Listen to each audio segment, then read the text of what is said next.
got a 2020 Toyota Highlander. I'm going to show you how to reset the maintenance reminder. We're going to use the steering wheel buttons right here. We're going to use the cluster up there. And what we're going to do is we're going to move this up and down until we get to this gear symbol that you have right here. And then you're going to move over to the right to the next screen.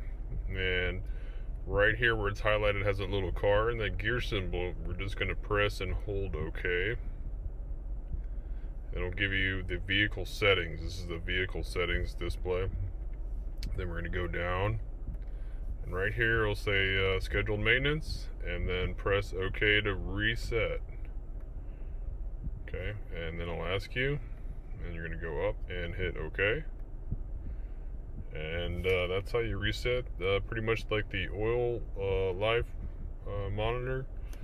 A lot of different manufacturers call it different things, so it's pretty simple. If the video was helpful, please leave a thumbs up. Thank you.